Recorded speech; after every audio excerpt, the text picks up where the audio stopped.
Hello everyone, a very warm welcome to Study IAS. I hope you all are doing well. स्वागत है आपका हमारी Indian polity की series में जहां पर हम एम लक्ष्मीकांत के सिक्स एडिशन को वर्ड टू वर्ड कवर कर रहे हैं। 70th चैप्टर है ये हमारा एंड आज हम रोल ऑफ रीजनल पार्टीज को बेसिकली डिस्कशन में लेने वाले हैं। स्टार्ट करते हैं अपने आज के लेक्चर को, बट उससे पहले आप सब अकेडमी के साथ जुड़कर अपनी यूपीएससी प्रिपरेशन को स्टार्ट कर सकते हैं। अगर आप यूपीएससी सब्सक्रिप्शन के लिए कंफ्यूज्ड हैं एंड सोच रहे हैं कि पता नहीं कैसा होगा आपका एक्सपीरियंस, तो आपके पास मौका है। आपको फ्री 7 डेज का ट्रायल मिल रहा है। तो आप ये जो 7 दिन है इनमें आप कहीं ना कहीं एक्सपीरियंस ले सकते हैं कि सब्सक्रिप्शन अगर आप लेते हैं तो आपको क्या पर्क्स मिलेंगे, क्या बेनिफिट मिलेंगे।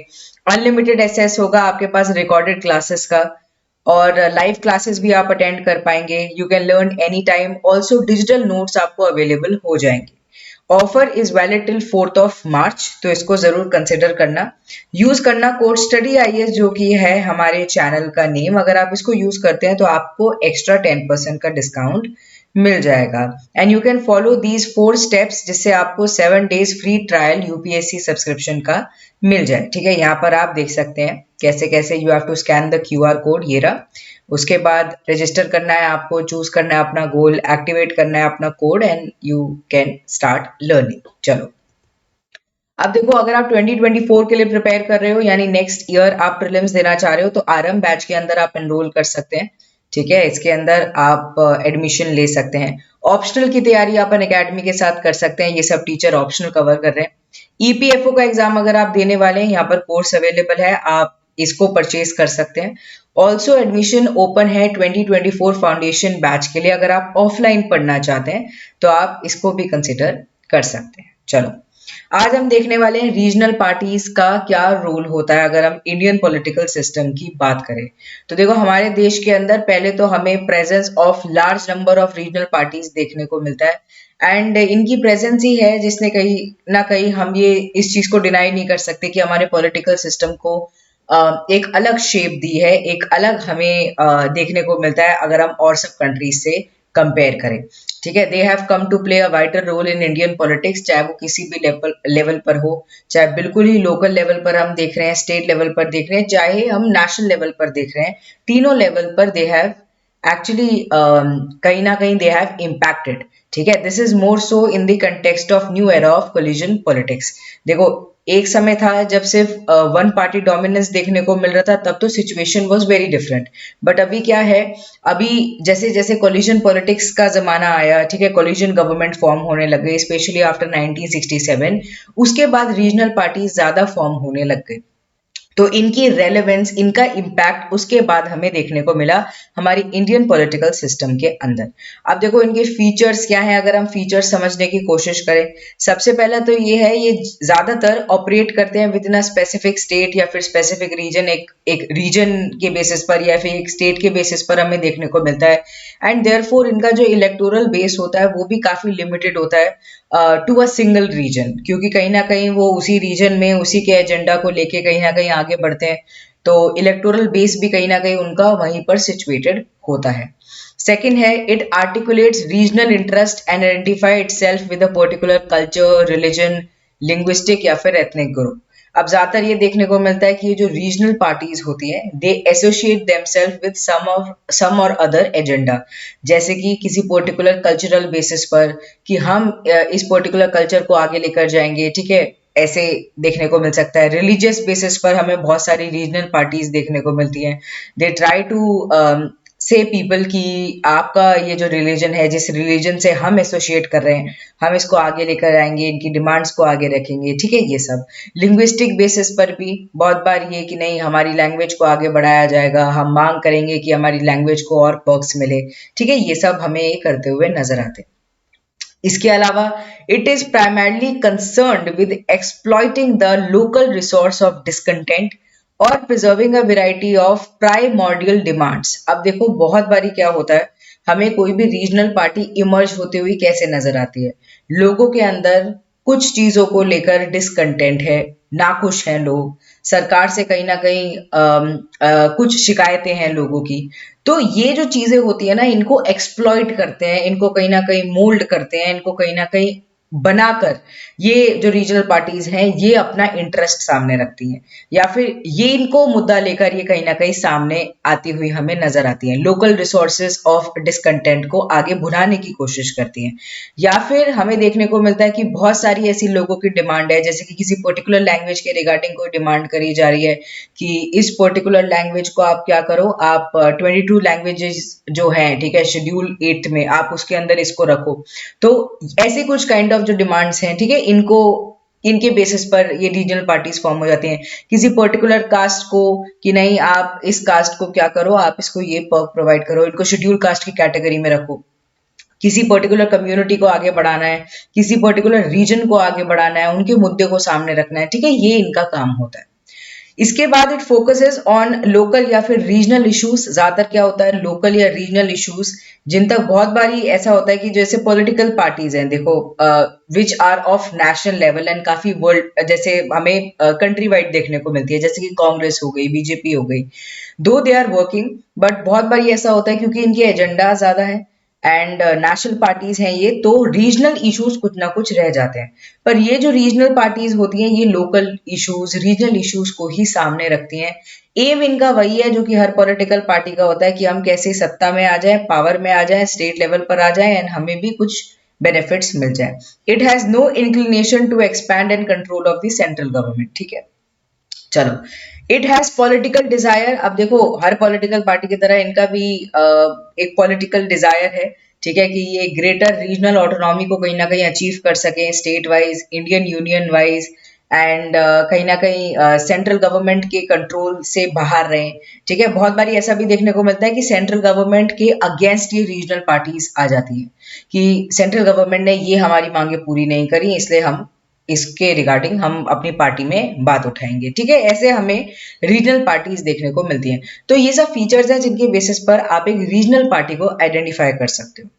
चलो, क्लासिफिकेशन ऑफ रीजनल पार्टी अगर हम देखते हैं तो 4 कैटेगरीज के अंदर हम इनको रख सकते हैं। अब देखो, ये 4 कैटेगरीज ऐसी वाटर टाइट नहीं है, बहुत सारी ओवरलैप करती हैं एक दूसरे में। सबसे पहले तो ये है कि बहुत सारी ऐसी पॉलिटिकल पार्टीज हैं जो कि रीजनल कल्चरल बेसिस पर फॉर्म हुई है, एथनिसिटी के बेसिस पर फॉर्म हुई है। ये उनका कहीं ना कहीं मेन कॉमनैलिटी है या फिर मेन एजेंडा है, या फिर पर्टिकुलर कल्चर के, पर्टिकुलर एथनिसिटी के लोगों का इंटरेस्ट ये सामने रख रही है। ऐसी हमें बहुत सारी देखने को मिलती है। Example, Shiromani Akali Dal, national conference, DMK, AIDMK, Telugu Desam, Shiv Sena, ठीक है, असोम गण परिषद, ठीक है, असम के अंदर हमें देखने को मिलती है। फिर Mizo national park, Mizo national front, ठीक है, मिजोरम की पार्टी है। फिर झारखंड मुक्ति मोर्चा, ठीक है, ये सब पार्टीज है। तो ये सब हमें देखने को मिली है कि ये रीजनल कल्चरल बेसिस पर फॉर्म हुई है या एथनिसिटी के बेसिस पर फॉर्म हुई। सेकंड देखिए, सेकंड, बहुत सारी ऐसी रीजनल पार्टीज हैं जिनका ऑल इंडिया आउटलुक होता है, बट नेशनल इलेक्टोरल बेस उनके पास नहीं है। थॉट उनके ये है कि हम देश में क्या करना चाहते हैं, ये करना चाहते हैं, वो करना चाहते हैं। बहुत अच्छे उनके नेशनलिस्टिक पॉइंट ऑफ व्यू है, though they are regional but they have a good point of view, nation wise वो देख रहे हैं। पर नेशनल वाइज उनके पास इलेक्टोरल बेस नहीं है, पॉपुलैरिटी नहीं है उतनी ज्यादा, जैसे कि कांग्रेस बीजेपी हमें देखने को मिलती है, उतनी ज्यादा दबदबा नहीं है, ठीक है। अब इनका एग्जाम्पल क्या है, Indian national Lok Dal, all India forward bloc, revolutionary socialist party, Samajwadi party, nationalist Congress party, ठीक है, ये सब हमें देखने को मिलती है। थर्ड है regional parties which have formed by the split in national parties. अब देखो, बहुत सारी रीजनल पार्टीज ऐसे फॉर्म हुई है जो कि नेशनल पार्टी से कहीं ना कहीं स्प्लिट होकर, ठीक है, स्प्लिट के भी देखो बहुत सारे रीजंस रहे हैं। बहुत बारी स्प्लिट आइडियोलॉजिकल बेसिस पर हो जाता है, बहुत बारी स्प्लिट ऐसे हो जाता है कि बहुत सारे लोग एक पर्टिकुलर पार्टी के डिसाइड करते हैं कि भैया हमारा यहाँ पे कल्याण नहीं हो रहा, हम अपनी दूसरी पार्टी बनाएंगे। तो स्प्लिट के भी बहुत सारे रीजंस हो सकते हैं। एग्जाम्पल है बांग्ला कांग्रेस, भारतीय क्रांति दल, उत्कल कांग्रेस, केरला कांग्रेस, तेलंगाना प्रजा समिति, बीजू जनता दल, राष्ट्रीय जनता दल। अब देखो, जनता दल से निकली हुई है राष्ट्रीय जनता दल, फिर जनता party, Samajwadi Janata party, Samata party, Trinamool Congress, YSR Congress, ठीक है, ये सब एग्जाम्पल्स है। फोर्थ कैटेगरी देखिए, these regional parties which have been formed by individual leader on the basis of their charismatic personality। अब देखो, इसको हमने कल भी कवर किया था। हमारे देश में इस चीज को बड़े फेमसली बोला जाता है कि हमारे देश के अंदर जो पॉलिटिकल पार्टीज हैं वो पॉलिटिकल फेस की वजह से फॉर्म होती है। इसीलिए बहुत सारी रीजनल पार्टी भी हमें देखने को मिली है कि इंडिविजुअल लीडर के बेसिस पर बनती है, क्योंकि उनकी पर्सनैलिटी अच्छी है, काफी अच्छा खासा दबदबा है, इज्जत है, चरिज्मेटिक पर्सनैलिटी है, उनके बेसिस पर कोई पॉलिटिकल पार्टी फॉर्म हो गई। एग्जाम्पल देखो यहाँ पर बताया हुआ है कि लोक जनशक्ति पार्टी, हरियाणा विकास पार्टी, हिमाचल विकास पार्टी, कांग्रेस जे, ठीक है, ये सब। पर देखो इन पार्टीज का क्या होता है, क्योंकि एक पर्टिकुलर पर्सनैलिटी के बेसिस पर ये पार्टी फॉर्म हो रही है। अब पार्टी भी एक्सपैंड करेगी, पार्टी के अंदर भी बहुत सारे लोग आएंगे, बहुत सारे लोगों की अलग अलग थॉट, अलग अलग दिमाग, अलग अलग विचार, ठीक है। बहुत बारी कॉन्फ्लिक्ट भी हो जाता है। बहुत बारी हमें ये देखने को मिलता है कि जो वो पर्टिकुलर पर्सनैलिटी है, हो सकता है कि उनका राइज चल रहा है तो उनका फॉल हो जाए, तो उस टाइम पे ऑटोमेटिकली, क्योंकि वो पॉलिटिकल पार्टी उन्हीं के बेसिस पर थी, वो पॉलिटिकल पार्टी का भी फॉल होता हुआ नजर आता है। बहुत बारी ऐसा हो जाता है अनफॉर्चुनेटली, वो ये जो प्रसिद्ध यहाँ पर जो लीडर हैं, इनकी मृत्यु हो गई, इनकी डेथ हो गई, तो अब क्या है, खालीपन हो गया पॉलिटिकल पार्टी में। एकदम से ऐसा लगा कि अरे हम तो इन्हीं के ऊपर टिके हुए थे, अब यही चले गए तो पॉलिटिकल पार्टी करेगी क्या, ठीक है। तो हमें ऐसे भी kind of regional parties form होती हुई नजर आती हैं, जो कि एक पर्टिकुलर लीडर, एक इंडिविजुअल लीडर के बेसिस पर कहीं ना कहीं फॉर्म होती है। तो चार कैटेगरी ऑफ रीजनल पार्टीज हमें फॉर्म होती हुई नजर आती है। अब देखो, राइज ऑफ रीजनल पार्टी के एग्जाम रीजंस क्या है, हमने ये तो देख लिया कि कैसे हम आइडेंटिफाई कर सकते हैं कैसी होती है रीजनल पार्टीज। रीजंस क्या है कि हमारे देश के अंदर इतनी सारी रीजनल पार्टीज फॉर्म हो गई। सबसे पहले तो है कल्चरल एथनिक प्लूरलिज्म। हमारे देश के अंदर कल्चरली लोग बहुत डिफरेंट है, बहुत डाइवर्सिफाइड है। एथनिक बेसिस पर अगर हम देखें, बहुत ज्यादा डाइवर्सिटी है हमारे इंडियन सोसाइटी के अंदर। अब इसी रीजन की वजह से अलग अलग लोग, अलग अलग विचार, अब थोड़ा सा ये भी आ जाता है कि अरे इनको ये बेनिफिट मिल रहा है, हमको क्यों नहीं मिल रहे, ठीक है। इस बेसिस पर क्या होता है, रीजनल पार्टीज का फॉर्मेशन हो जाता है। ये सोचते हैं कि ये जो रीजनल इश्यूज है, हम ही इनको क्यों ना आगे ले आए, ठीक है। और जो मेंबर होते हैं इन पर्टिकुलर रीजनल पार्टी में, इनका खुद का इंटरेस्ट भी जुड़ा होता है, इसलिए ये इनको आगे लेकर आते हैं। सेकंड है economic disparity, regional imbalances in development. हमारे देश के अंदर इकोनॉमिक डिस्पैरिटी तो देखो है, 10% ऑफ लोग ऐसे हैं जिनके पास बहुत ज्यादा धन दौलत है, ऐसा लगता है कि सारा पैसा उन्होंने ही ले रखा है। एंड ज्यादातर मेजोरिटी हमें देखने को मिलती है कि उनके पास इतना पैसा नहीं है। इकोनॉमिक डिस्पैरिटी है, रीजनल इम्बैलेंसेस भी हमें देखने को मिलते हैं डेवलपमेंट के। बहुत सारी जगह ऐसी हैं जो कि बहुत ही ज्यादा डेवलप्ड है, बहुत सारी जगह ऐसी हैं जो कि इतनी ज्यादा डेवलप नहीं है। जैसे कि अगर आप गुरुग्राम के अंदर जाओगे, जिसको पहले गुड़गांव कहते थे, ठीक है, अब तो नाम गुरुग्राम हो गया है। आप वहां पर भी जाकर ऑब्जर्व करोगे कि वो पूरा एरिया यूनिफॉर्म नहीं है। वहां पर बहुत सारी जगह ऐसी हैं जो कि वहां पर काफी अच्छी खासी कंपनीज एस्टैब्लिश हो गई हैं, आईटी कंपनीज एंड ऑल आ गई हैं, तो वो काफी आपको बड़ी बड़ी बिल्डिंग्स काफी डेवलप देखने को मिलेगा। बट गुरुग्राम के अंदर विलेज एरिया भी है, ठीक है, जहां पर हमें सिनेरियो डिफरेंट देखने को मिलता है। तो ये रीजनल इम्बैलेंसेस की वजह से भी, क्योंकि ये होता है कि लोगों को लगता है कि नहीं, हमें भी आगे बढ़ना है, हमें भी रिसोर्सेज चाहिए, हमें भी बेनिफिट्स चाहिए, तो रीजनल पार्टी का फॉर्मेशन होता है। उसके बाद desire of certain section area to maintain separate identity due to historical factor. तो सर्टेन सेक्शंस हैं, एरियाज हैं, ठीक है, उनको क्या है कि नहीं, हमें हमारी सेपरेट आइडेंटिटी चाहिए, हमें भी चाहिए कि हमारे जो लोग हैं यहाँ के, उनको ज्यादा बेनिफिट मिले, पर्क्स मिले। एंड ऐसा भी होता है कई बार वो कहते हैं कि हिस्टोरिकली हमने ये सा है, हमें ये देखने को मिला है, बट हमें बेनिफिट्स चाहिए, ठीक है। इस बेसिस पर भी रीजनल पार्टी फॉर्म हो जाती है। फोर्थ है self interest of deposed maharajas and dispossessed zamindars. तो देखो, महाराजास, जमींदार्स, ठीक है, ये सब जो है, एक टाइम पर इनका काफी अच्छा खासा दबदबा था, खूब पैसा, धन दौलत सब था इनके पास, ठीक है। बट विद टाइम क्या हुआ, इनकी रेलेवेंस कम हो गई। अब इनका भी सेल्फ इंटरेस्ट कहीं ना कहीं जुड़ा हुआ है, तो रीजनल पार्टीज के थ्रू ये भी कोशिश करते हैं कि हम अपना क्या करें, अपना बेनिफिट निकाल लें, ठीक है। एंड बहुत बारी ऐसा होता है कि ये जो लोग हैं, इनकी जो फैमिलीज हैं, एज अ चेरिज्मेटिक फेस सामने आने की कोशिश करती हैं, ठीक है, वो रॉयलनेस दिखाने के लिए, एंड वो रीजनल पार्टी का फॉर्मेशन हो जाता है।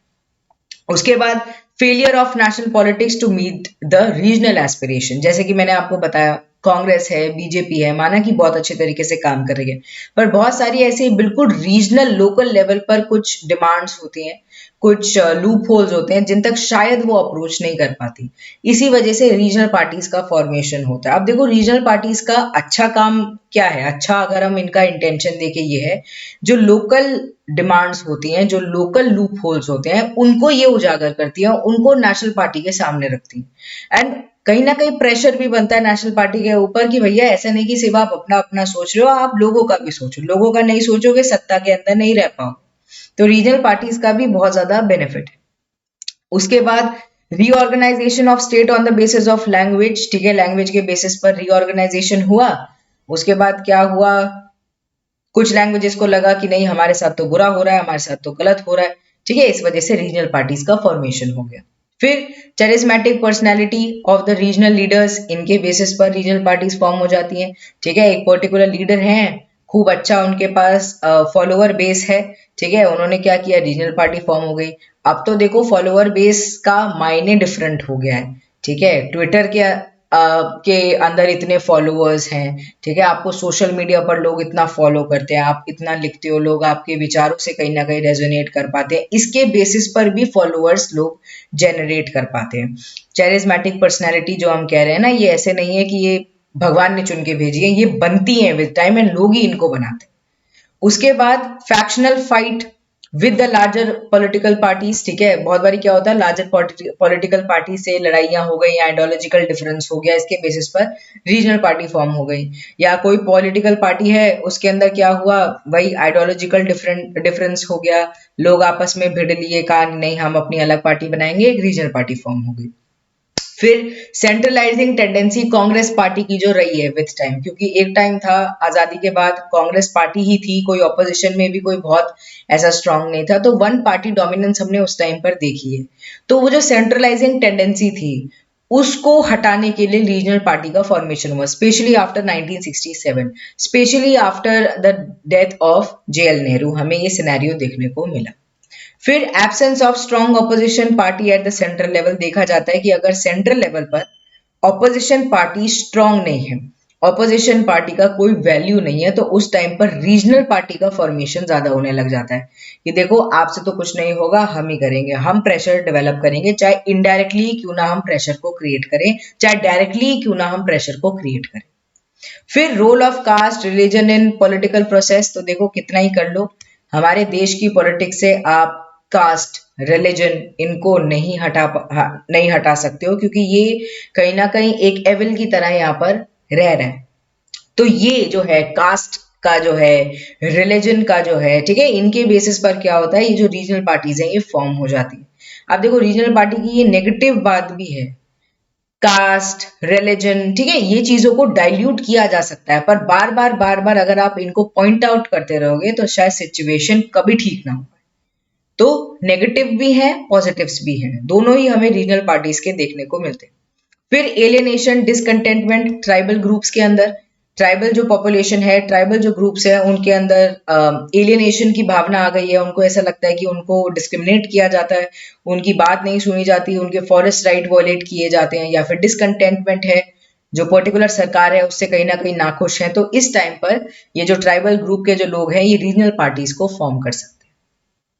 अब देखो रोल ऑफ रीजनल पार्टीज है क्या, अगर हम इंडियन पार्टी सिस्टम की अगर हम बात करते हैं, ठीक है, तो अगर हम इनका देखें तो इनका रोल पॉजिटिव सेंस में देखें तो बेटर गवर्नेंस, स्टेबल गवर्नमेंट बनाने की ये एक तरीके से उसमें मदद करते हैं, ठीक है, प्रोसेस में they have provided this thing कि गवर्नेंस कहीं ना कहीं स्ट्रॉन्ग करो, स्टेबल गवर्नमेंट फॉर्म करो रीजनल लेवल पर, ठीक है, ये इनका काम है। फिर they have posed a challenge to the one party dominance, अब जैसे कांग्रेस की सरकार चलती थी, उनको कहीं ना कहीं इन्होंने चैलेंज किया है कि ऐसा नहीं कि आप समझो कि आप मैदान में अकेले खिलाड़ी हो, हम भी हैं एंड आपको हमारी भी बातें सुननी होगी, क्योंकि ये एक डेमोक्रेसी है जहां पर हमारे पास freedom of speech and expression है।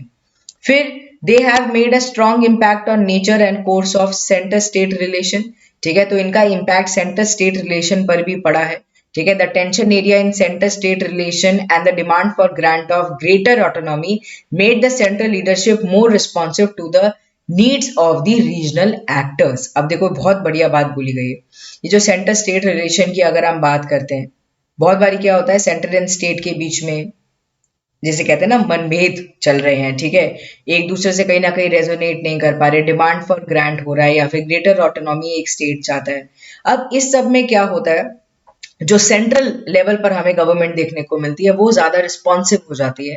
एंड अगर वो रिस्पॉन्सिव हो रही है टुवर्ड्स द स्टेट, वो कहीं ना कहीं रीजनल फैक्टर्स को देखेगी देखेगी। ऐसा नहीं है कि वो उनको निग्लेक्ट कर देगी, रीजनल एजेंडास को, रीजनल डिमांड्स को उनको कंसिडर करना ही होगा। तो यहाँ पर एक बेनिफिट मिलता है।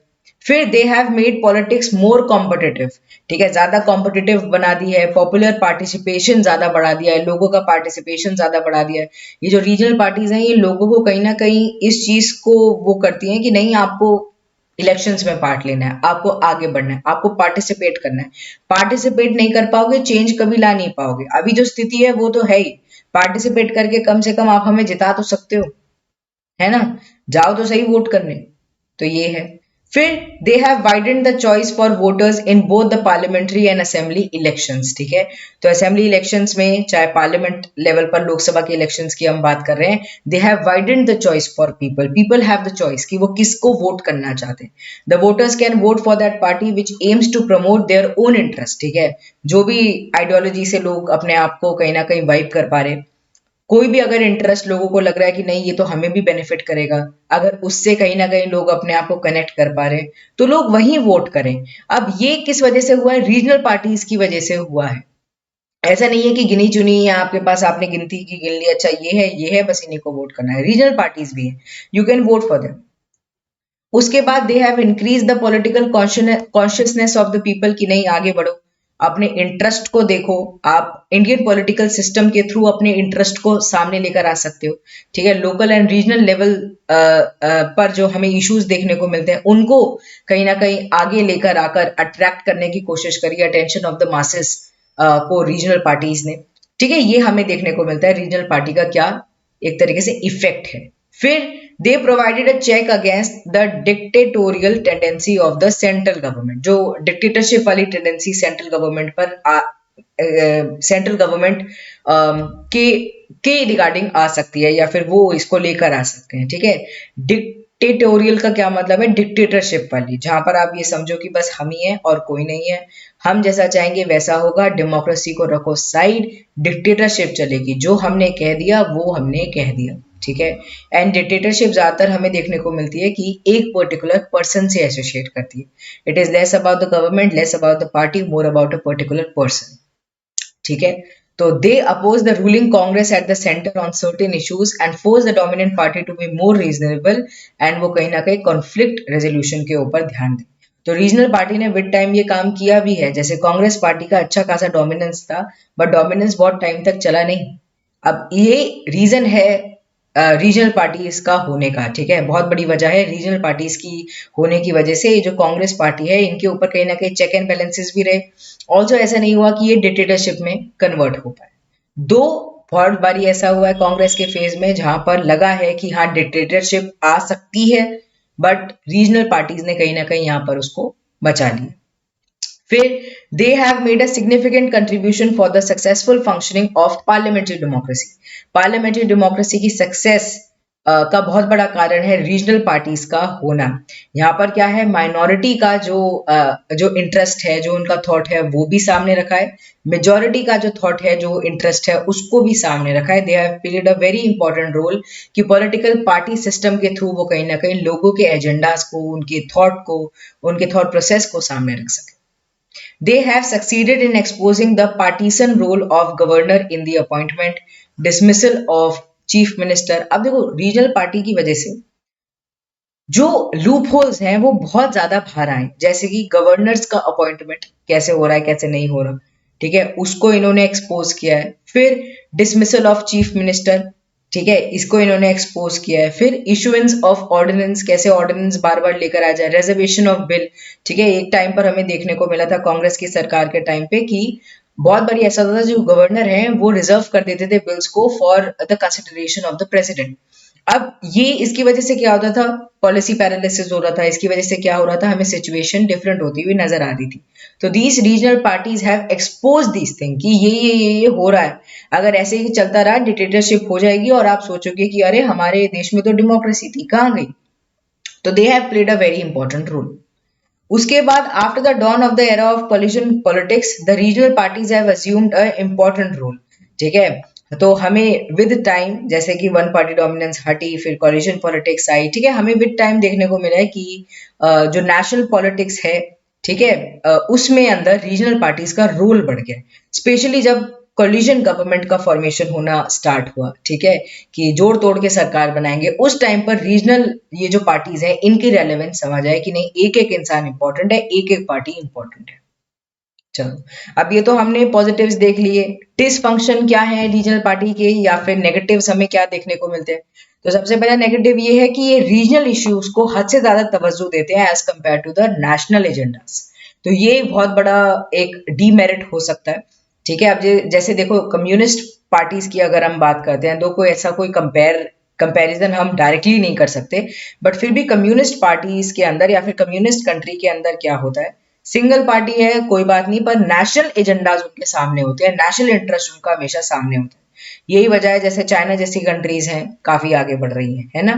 अब हमारे देश के अंदर क्योंकि रीजनल पार्टीज बहुत ज्यादा है, पार्टी पॉलिटिक्स थोड़ी कॉम्प्लिकेटेड भी है, ये भी एक वजह है कि हम जितनी तेजी से बढ़ सकते थे despite having a very good population, हम उतनी ज्यादा नहीं बढ़ पाए। ठीक है, तो ये एक रीजन है कि ज्यादा इंपॉर्टेंस रीजनल इंटरेस्ट को दिया जाता है rather than the national interest. ये एक नेगेटिव है जो कि हमें इनका देखने को मिलता है। इसके अलावा इनकी वजह से रीजनलिज्म हमें देखने को मिला है। रीजनलिज्म का मतलब ये पर्टिकुलर रीजन के लोगों को भुनाना, उनके दिमाग में ये बार बार बोलना कि नहीं आपको अपने रीजन के लिए लड़ना है, आपका रीजन ही सब कुछ है, आजू बाजू के जो रीजन है उनका लोगों के साथ आपको कोई कंपैरिजन नहीं है, आपको स्टेट लेवल पर देखना नहीं है, आपको रीजन लेवल पर देखना है। अब ये सब बातें हर दिन किसी के दिमाग में घुसाई जाएंगी तो कभी तो उनके दिमाग में रजिस्टर होंगी। तो they have also encourage these things, regionalism, casteism, कि नहीं आपकी कास्ट के साथ ये हुआ है, हिस्टोरिकली ये हुआ है, आपको ये बेनिफिट नहीं मिलता, आपको यहाँ पर आपकी इकोनॉमिकली आप कहीं ना कहीं वीक हैं तो आपको ये सरकार से मांगना होगा।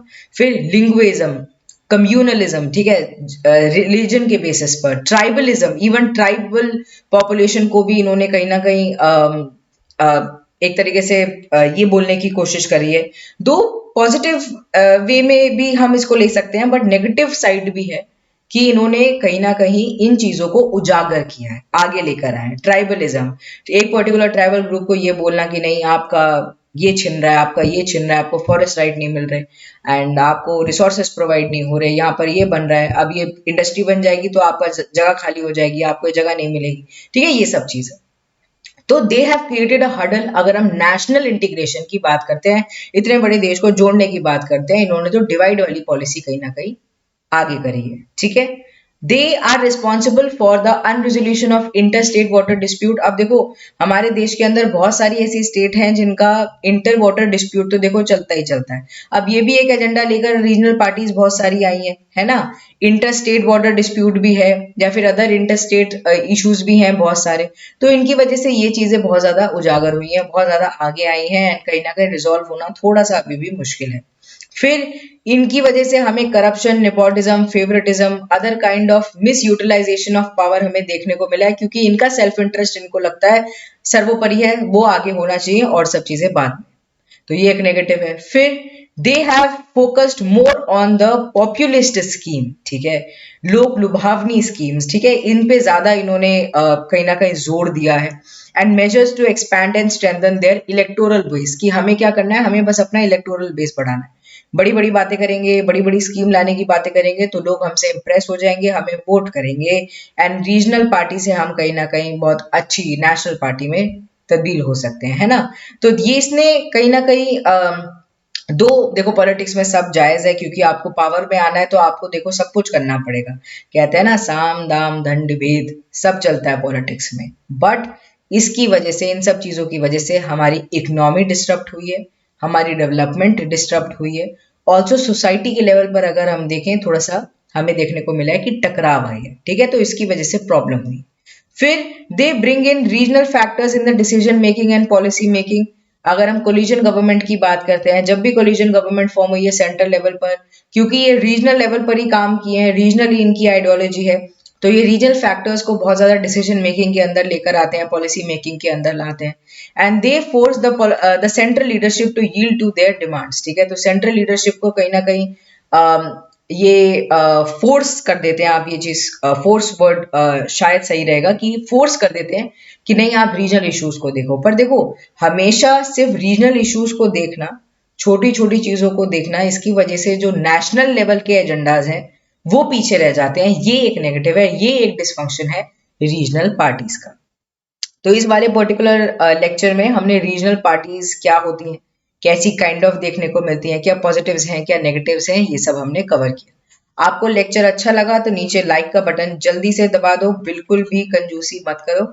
स्टडी आइज को सब्सक्राइब नहीं किया है तो स्टडी आइज को सब्सक्राइब कर लीजिए, एंड प्लेलिस्ट आप रेफर कर सकते हैं। ठीक है, प्लेलिस्ट नीचे आपको चैट बॉक्स के अंदर मिल जाएगी, सारे लेक्चर्स आप कवर कर सकते हैं, पूरी एम लक्ष्मीकांत आपकी कवर हो जाएगी इस प्लेलिस्ट के अंदर। हमारे ज्यादा से ज्यादा 9 चैप्टर्स रह रहे हैं, 80 चैप्टर्स कुल हैं, ये हमारा 70th चैप्टर है, तो जल्दी से वो भी हम कंप्लीट कर लेंगे एंड एम लक्ष्मीकांत हमारी कंप्लीट हो जाएगी। तो प्लेलिस्ट में जाकर आप सारे लेक्चर्स को देख सकते हैं। ऑल्सो अपने साइड से शेयर करो इनको, जितने ज्यादा से ज्यादा लर्नर्स हमारे साथ जुड़ सके, जितने ज्यादा लर्नर्स तक ये पहुंचेगा उतना ज्यादा हमें भी अच्छा लगेगा। ठीक है, उन तक भी बेनिफिट पहुंचेगा तो हमें भी मतलब ऐसा लगेगा कि आपने कुछ अच्छा काम किया है ना। तो आपको अपनी साइड से ये करना है that you have to share these video lectures. चलो मिलते हैं कल, bye bye everyone, take care and good night.